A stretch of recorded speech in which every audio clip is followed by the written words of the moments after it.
Muy buenos días, mis amigos. En el video anterior habíamos quedado en el momento que estábamos situados ya en la medicina griega y en el gran Hipócrates, padre de la medicina occidental. Recuerden, la medicina asiática tiene diferencias grandes con la medicina occidental y por eso tenemos que tratarlas aparte, porque los conceptos fisiológicos son diferentes y algunos otros conceptos, no solo fisiológicos. ¿Cuál me gusta más? Bueno, me gustan las dos. Yo creo que la medicina asiática, la medicina china tradicional, tiene muchas cosas positivas que deberíamos conocer los elementos básicos de ella. Y bueno, tal vez hablemos un día un poco de lo que es la filosofía de la medicina asiática, de la medicina china. No ya detalles más específicos porque eso vamos a dejarlo expertos, ¿no? Bien, pasaron 7 siglos de Hipócrates y aparece un griego nacido en la ciudad de Pérgamo, en Asia Menor, otro griego, pero un griego que se fue de Grecia, se fue hacia la capital, como hacen muchas personas de provincia. Este señor era Galeno. Galeno daría un impulso nuevo y diferente a la medicina, hasta el punto que los médicos actualmente todavía se les identifica como operativo, los galenos. Y bueno, Galeno fue tal vez el médico más famoso en su época en Roma, y no solo por la medicina, porque ejerció la medicina de forma brillante para su época, sino porque también era el hombre más elegante, mejor vestido de toda Roma, y fue considerado árbitro de la elegancia en Roma. Otro dato a tener en cuenta, ¿eh? Galeno tuvo sus primeras experiencias médicas en su ciudad natal, en el templo de Asclepio. Recuerden que Asclepio era el dios de la medicina y ahí es donde se formaban los médicos.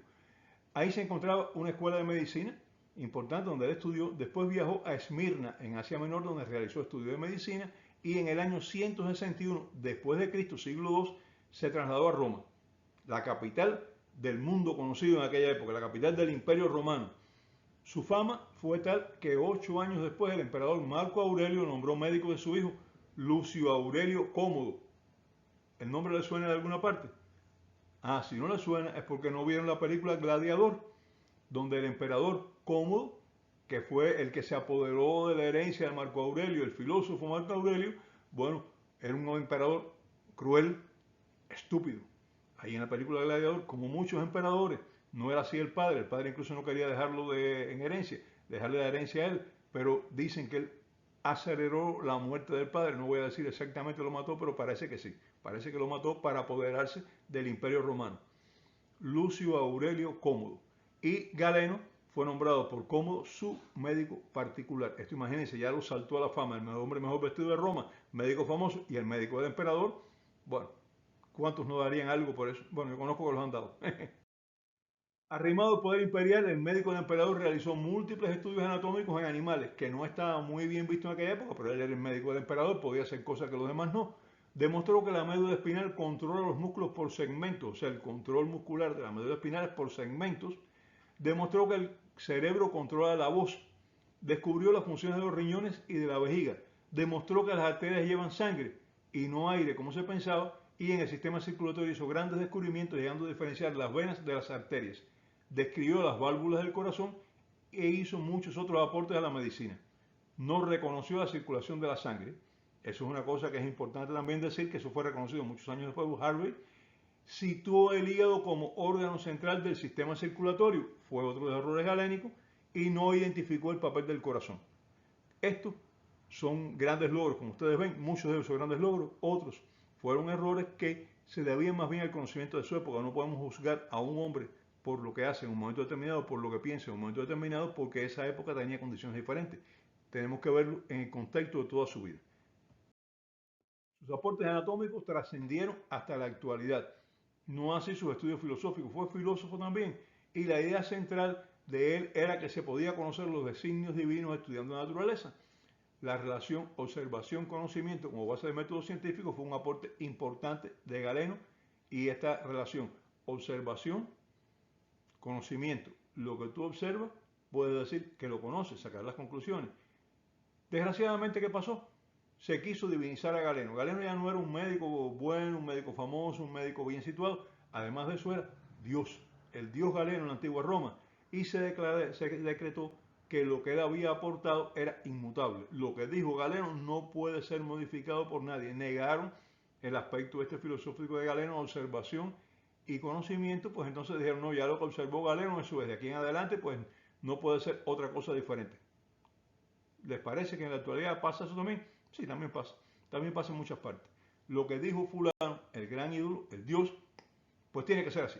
no puede ser de otra manera, nadie puede pensar diferente a fulano. Uy, ay, uy.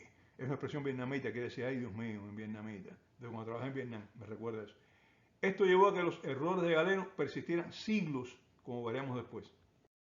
Paralelamente a esta historia europocentrista, Europa, para los que tenemos, somos de la cultura occidental, era el centro del mundo en aquella época, y todavía muchos piensan que es el centro del mundo. Bueno, pues la medicina se desarrolló también en los países de Oriente, independientemente de Europa, con líneas diferentes, como ya hablábamos de la medicina asiática, y en países como la India aparecieron médicos de una talla enorme. Por ejemplo, Charaka en el siglo II después de Cristo, al mismo tiempo que aparecía Galeno en Roma, y su ruta, siglo IV después de Cristo, me cuesta un poco de trabajo con pronunciarlo, quien describió el sabor dulce de la orina de los diabéticos y dijo que las hormigas acudían a la orina del diabético como acudían también a la miel de la caña de azúcar cuando se cortaba. Ahí no vino el nombre de mellitus todavía, el nombre de mellitus, bueno, ya veremos cuándo apareció, cuando hablamos de diabetes, hablamos de diabetes, pero no era aquí todavía, pero ya él describió esto, ¿no? Estos médicos transmitieron en sus escritos un saber muy anterior a ellos, que ellos heredaron, además de lo que ellos fueron investigando, y que incluía el uso de muchas plantas medicinales, de anestésicos, de antídotos de venenos, de etcétera, etcétera, etcétera. La medicina china no quedó atrás.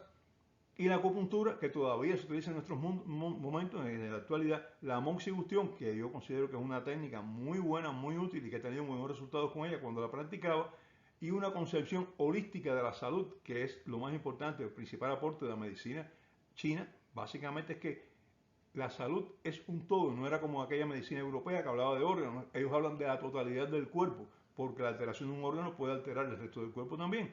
Esto es muy importante. Alteración holística de la salud, alteración total de la salud. Holística es una palabra un poquito más compleja, a mí me costó trabajo cuando lo vi la primera vez averiguar qué cosa era.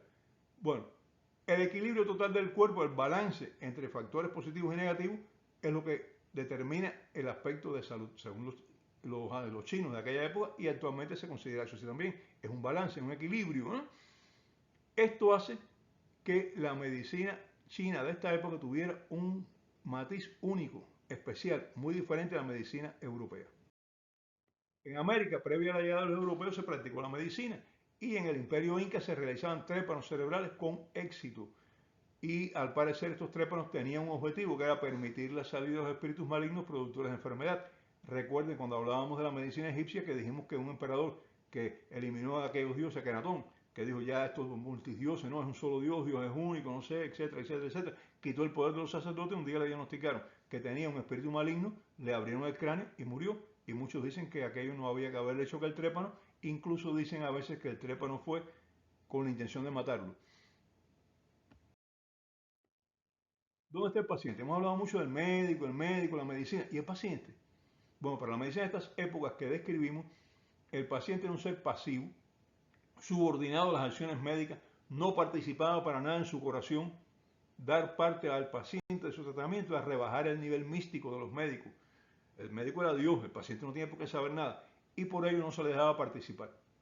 El primero, al menos que se tenga noticia, que hizo al paciente participar activamente de la conservación y restablecimiento de su salud, fue nada más y nada menos que el gran Hipócrates, el padre de la medicina occidental, una persona extremadamente admirable.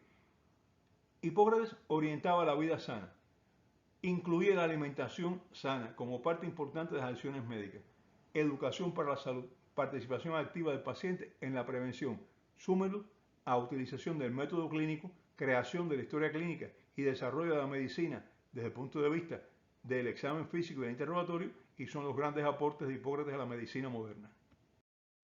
Hasta el próximo programa.